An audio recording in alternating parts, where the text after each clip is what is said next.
C'est à la salle des banquets de Ouaga 2000 que s'est tenue ce jeudi 21 septembre 2023 la deuxième édition de la Nuit des ONG en présence des représentants des différentes organisations. Lauréats de cette deuxième édition et intervenant dans les domaines de l'éducation, de la santé, de la nutrition, de l'urgence alimentaire, de la cohésion sociale, de l'eau, hygiène et assainissement, l'ONG Catholique Relief Service repart avec 2 trophées. C'est un grand honneur et vraiment un grand plaisir et très encourageant pour CRS que nos efforts fournis aux côtés d'autres acteurs sont reconnus et surtout c'est une grande reconnaissance pour nous qui avons l'honneur de travailler étroitement à l'accompagnement avec le gouvernement. Alors après ce prix, nous comptons vraiment continuer à renforcer le travail que nous faisons déjà et surtout travailler beaucoup étroitement, qui est aussi un autre point important avec nos partenaires locaux, renforcer les capacités techniques et financières de nos partenaires locaux qui sont à l'avant dans tout ce que nous faisons, notamment les ONG locales, le gouvernement et aussi d'autres partenaires comme le secteur privé.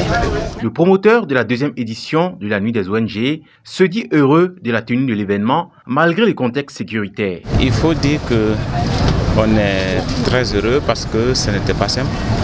Il y a le contexte actuel que vous connaissez qui fait que les défis sont nombreux. Et donc, organiser une telle cérémonie dans un tel contexte, c'est pas simple. Donc, je crois qu'avec l'accompagnement des différents partenaires qui ont intervenu, on peut dire que voilà, tout s'est bien déroulé.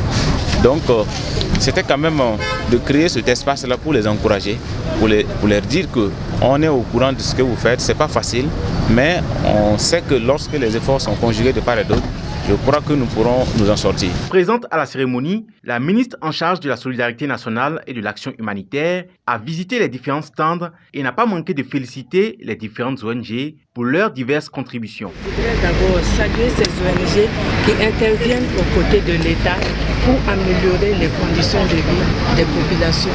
Nous avions vu que les ONG étaient mobilisées ce soir et un des objectifs visés par ces ONG-là, c'est d'abord d'accompagner l'État et dans ses efforts, dans toutes les activités qu'on mène au profit des populations vulnérables en général.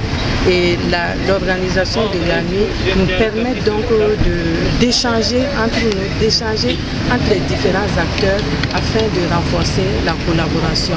Le thème retenu cette année pour la deuxième édition de la Nuit des ONG est les urgences humanitaires et réalité terrain. Quelle action pour une population résiliente? C'est un thème qui a été choisi par les acteurs intervenant dans le domaine de l'humanitaire pour plus d'action et d'engagement auprès des autorités et aussi des populations qui en bénéficient. Notons que des prix ont été décernés dans les domaines de la santé, du social, de l'éducation, de la nutrition, de l'aide humanitaire, de l'eau, hygiène et assainissement. La cérémonie a été agrémentée par des prestations d'artistes. Le symbole du tout va bien, dentifrice en quantité. Boama TV, l'autre télé, by Pro Org.